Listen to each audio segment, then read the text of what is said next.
ஒவ்வொரு நாளுமே வந்து இன்ட்ரெஸ்டிங்கா இருக்கு. அடுத்து என்ன மாற்றம், அடுத்து என்ன மாற்றம்னு சொல்லி நேத்து ஒரு மிகப்பெரிய ஒரு மாற்றமே என்னன்னு பார்த்தீங்கன்னா, தமிழ் தாய் வாழ்த்தை சிதைச்சாங்க. 3வது இடத்துக்கு தள்ளினாங்க. இன்னைக்கு என்னடா மாற்றம்னு சொல்லி ஆர்வமா இருக்கும்போது எவ்வளவு பெரிய மாற்றம் பார்த்தீங்களா?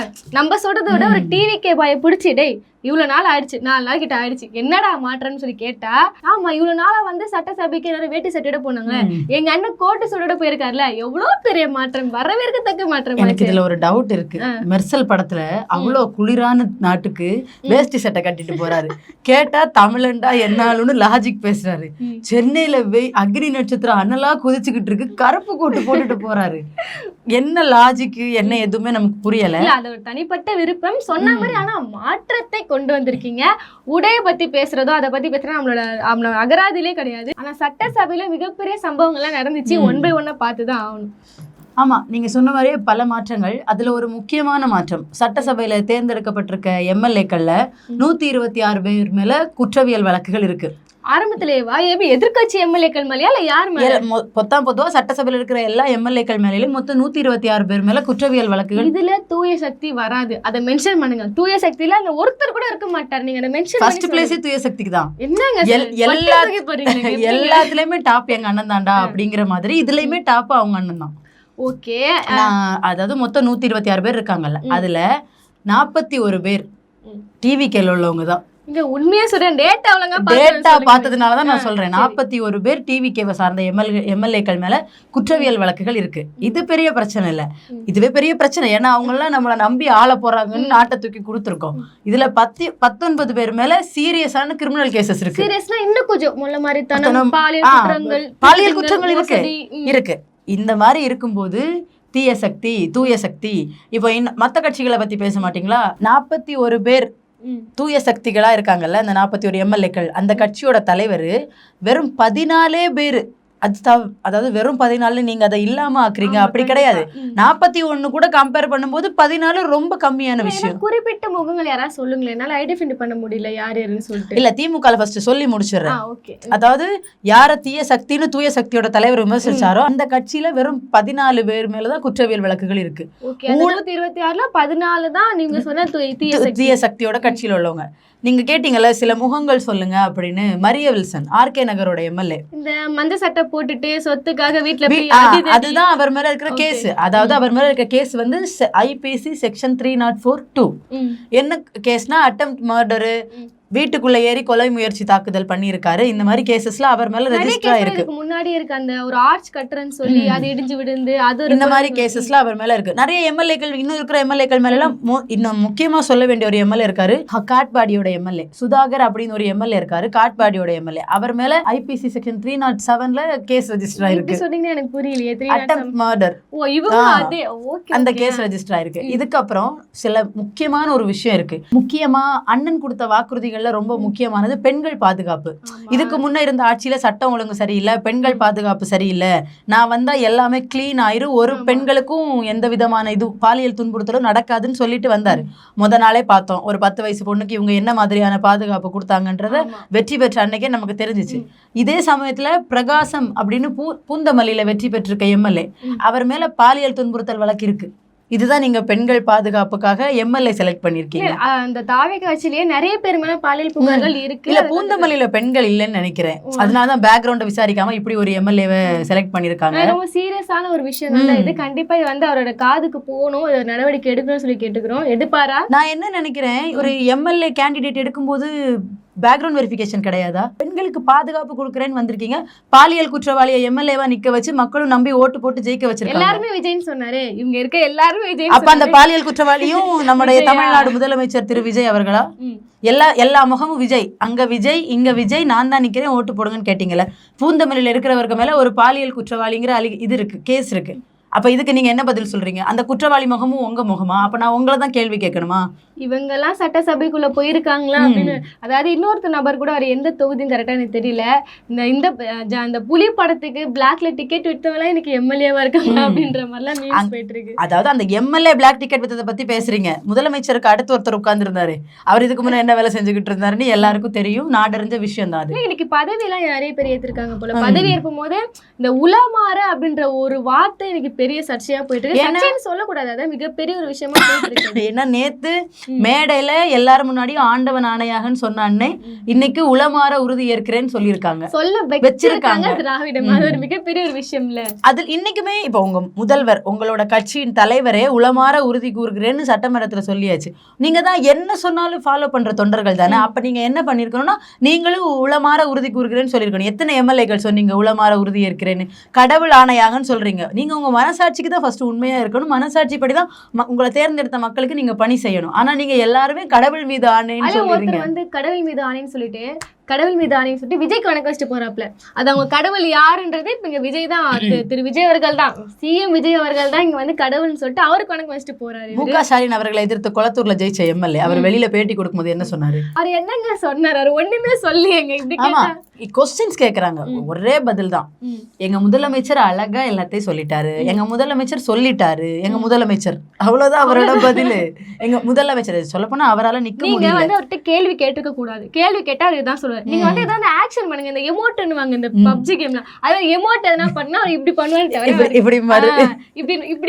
இப்படின்னு வரு. அதுதான் ஒரு பெரிய தர. கேள்வி கேட்டா அவர் எப்படிங்க சொல்லுவாங்க? உங்களுக்கு நியாயமான ஒரு இது இருக்கணும். ஐயா நீங்க வந்து முன்னாள் முதல்வரை எதிர்த்து நின்று ஜெயிச்சேன்னு மாறு தட்டிக்கிறீங்கல்ல, பேசுங்க.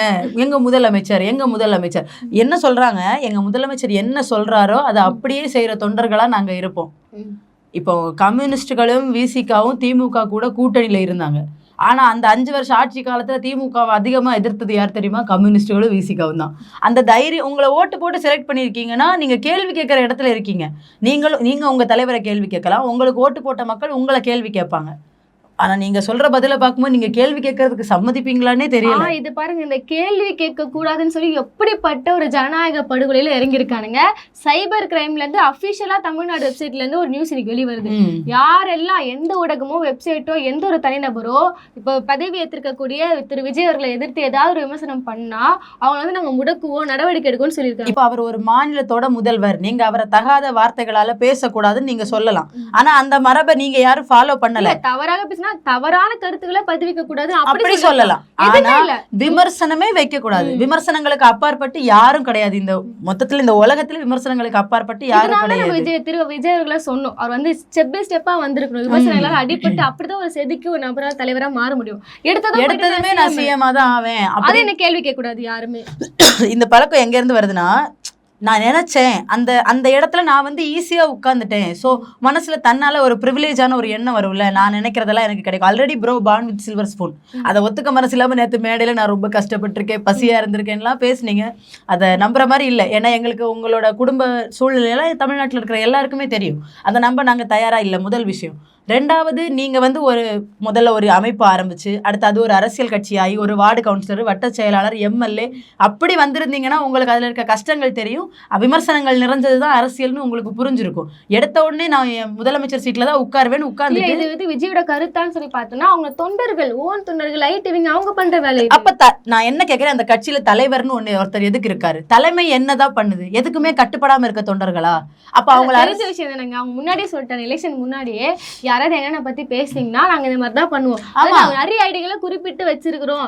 கொலை மிரட்ட விட்டாங்க பாத்தீங்களா கொஞ்ச நாள் முன்னாடி, எலெக்ஷன் வரதுக்கு முன்னாடி பெரிய பெரிய மூத்த பத்திரிகையாளர்களுக்கு, யாராவது கோட்டீஸ்வரன் உட்பட நிறைய பத்திரிகை, நீங்க சொன்ன மாதிரிதான் கோட்டீஸ்வரன் உட்பட பல பேருக்கு அவங்க கொலை மிரட்டல்கள் விடுத்திருந்தாங்க. அதே சமயம் நான் என்ன கேட்கிறேன், இங்க ஆல்ரெடி கான்ஸ்டிடியூன்சின்னு ஒண்ணு இருக்கு. அரசியலமைப்பு சட்டத்தை மீறி பேச்சுரிமையை பறிக்கிறீங்க. நாங்க இது வரைக்கும் தமிழ்நாட்டுல அது ரொம்ப நல்லாவே இருந்தது. நீங்க ஆளுங்கட்சியை எதிர்த்து கேள்வி கேட்கலாம், எதிர்கட்சியை எடுத்து கேள்வி கேட்கலாம், உங்க பேச்சுரிமையை யாரும் பறிக்க போறதில்லைன்னு இருந்துச்சு. பதவி ஏற்ற அடுத்த நாள் என் மேல விமர்சனமே வைக்க கூடாது. யாரும் உங்களை இங்க அசிங்கமா பேச கிடையாது, எதுவும் கிடையாது. ஆனா என் மேல விமர்சனமே வைக்க கூடாதுங்கிறது எந்த மாதிரியான ஒரு பண்ணையார்த்தனமா இருக்கு. அவங்களுக்கு ஏத்த மாதிரி மாத்திக்கிறாங்க. இப்படியே வந்து ஸ்டாலின் அவர்கள் முதலமைச்சரா இருக்கும் போது விஜய் மேடை இறங்கி ஸ்டாலின் அங்கிள்லாம் இறங்கி பேசிருக்காங்க. நீங்க பேசுனீங்க, உங்களையும் எதுவும் பண்ணல. நீங்க பேசினதை கேட்டு அவர் நம்ம தமிழ்நாட்டோட முதலமைச்சருங்கிறத மறந்து உங்க தொண்டர்களும் உங்க ரசிகர்களும் உங்களை ஃபாலோ பண்ணவங்களும் அவரை எவ்வளவு மோசமான வார்த்தைகளால வசைபாடினாங்கன்னு உங்களுக்கு தெரியும். அப்ப இந்த விமர்சிக்க கூட இல்ல, கேள்வி கேட்க கூடாது, நெகட்டிவான விஷயம் சொன்னாலுமே விமர்சனத்தை ஏத்துக்கணும்ன்ற பக்குவம் இன்னும் இல்ல. உங்களுக்கு இல்ல அது. ஏன்னா எங்களுக்கு புரியுது, நீங்க வாட்டி அரசியல் வந்திருக்கீங்க, இது வரைக்கும் நீங்க எந்த களத்தையும் பார்க்கல, எந்த மக்கள் போராட்டத்தை சந்திக்கல, அதனால உங்களால அந்த இதெல்லாம் ஏத்துக்க முடியாதுன்னு எங்களுக்கு புரியுது. ஆனா மொத்தமாவே என்னை பத்தி பேசவே கூடாது நீங்க சொல்லும் போது இது ஒரு போராட்டமா வெடிக்கும்னு உங்களுக்கு தோணலையா? பயமா இருக்குங்க. இப்போ ஆட்சி அமைச்சிட்டாங்க, பயமா. நேத்து தமிழ் தாய் வாழ்த்த பின்னுக்கு தள்ளினப்போ ஒரு பயம் வந்தது. என்னமோ நடக்குதுங்க அப்படின்னு ஒரு பயம் வந்தது. இன்னைக்கு நீ என்னை பத்தி விமர்சனமே வைக்க கூடாதுங்கிற ஒரு இது முன் வைக்கும் போது எனக்கு நான் ஒரு ஜனநாயக நாட்டுல இருக்கேனா இல்லைன்னா ஒரு முதலாளித்துவ நாட்டுல இருக்கேனான்னு ஒரு டவுட் வருது. அடுத்த 5 வருஷத்துக்கு ஒரு கேள்வி கேட்க முடியாதுங்க அவங்க இதுக்கு. அவர் நிறைய வாய்க்கு வந்தெல்லாம் சொல்லுவாரு, அந்த வாக்குறுதிகளை தரமாட்டேன்னு, திமுக கடன் வச்சுட்டு போயிருக்கிறாரு, பெண்கள் பாதுகாப்புக்கு ஏற்ற மாதிரி மாத்துவாரு, நான் ஹிந்தி கொண்டு வருவேன், எது சொன்னாலுமே நம்ம அமைதியா இருக்கணுமோ, இதுதான் நீங்க இது ஒரு மிரட்டலா, இது நாங்க பயப்படுற ஆளுங்களா தமிழர்கள், இதுக்கு பயப்படுற ஆளுங்களான்னு கேட்க. பயப்படுற ஆளுங்கிறத தாண்டி நீங்க ஏதோ தப்பு பண்ண போறீங்க, அப்போ அதுக்கு பயந்து தானே என்ன விமர்சிக்கவே கூடாதுன்னு சொல்றீங்க. நீங்க என்ன பண்ண போறீங்க, என்ன பண்றதுக்காக இந்த மாதிரி என்ன விமர்சிக்க கூடாது, என்னை பத்தி எழுதக்கூடாதுங்கிறதெல்லாம் சென்ட்ரல்ல ஒரு கவர்மெண்ட் இருக்குல்ல, அவங்க பண்ற பாலிடிக்ஸ் ஐயா. இங்க என்ன பத்தி விமர்சிக்க கூடாதுன்னே சொல்றீங்கன்னா நீங்க என்ன தப்பு பண்றதுக்காக இந்த முன்னெடுப்பை எடுத்து வைக்கிறீங்க? இது வரைக்கும் தமிழ்நாட்டுல இத்தனை தலைவர்கள் ஆட்சி பண்ணியிருக்காங்க. இப்ப சில பேர் இருந்தாங்க அதை சைலண்டா பண்ணிட்டு இருந்தாங்க, என்னை பத்தி பேசக்கூடாது, என்னை பத்தி எழுதக்கூடாதுன்னு சைலண்டா பண்ணாங்க. நீங்க எவ்வளவு தைரியமா சைபர் கிரைம்ல இருந்து துண்டறிக்கை அனுப்புறீங்க. நீங்க இதை எப்படி எடுத்துக்கிறது? நாங்க இனிமே பேசலாமா பேசக்கூடாதா கேள்வி கேட்கிற இடத்துல நீங்க இருக்கீங்க. ஓட்டு போட்டு உட்கார வச்சிருக்காங்க.